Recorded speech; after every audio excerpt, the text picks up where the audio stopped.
Hindi lang si Vice President Sara Duterte ang maaaring humarap sa isang impeachment complaint, kundi maging si President Bongbong Marcos. Ito ang pahayag ng political analyst na si Lito Banayo sa The Spokes ng Billionario News Channel. Muling umugong ang usapin ng impeachment laban kay VP Sara sa pagsisimula ng taon dahil magtatapos na ang one-year bar rule sa February 5. Kaya handa na raw ang ilang grupo, kabilang na ang Makabayan Bloc sa Kamara, na muling mag-endorso ng reklamo laban sa bise. At maaari na raw gamitin sa refiled complaints ang mga panibagong impormasyon na isiniwalat ni Ramil Madriaga na umano'y dating bagman ni VP Sara.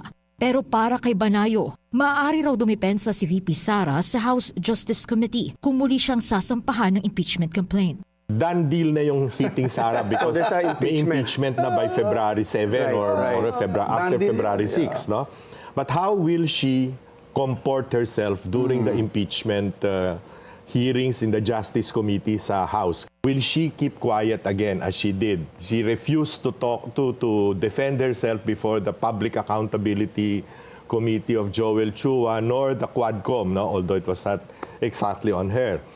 Pero ngayon, I would suppose Sig Fortun, who's her primary lawyer, would make a defense already or start the defense in the trial. We're talking about in the Justice we're talking Committee. about the Pero hindi rin daw ligtas si PBBM sa isang impeachment complaint ngayong taon. Ayon yan kay Banayo. He thinks that there's going to be an impeachment case also against the president. How do you see that coming? Yeah, that probably will happen. No? Both. Pwede bang sabayan?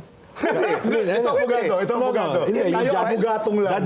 Dadaan sa Justice Committee, di ba? Sa Justice Committee. But So what will the Justice Committee, alam ka naman parehong sabay na nag-hearing siya.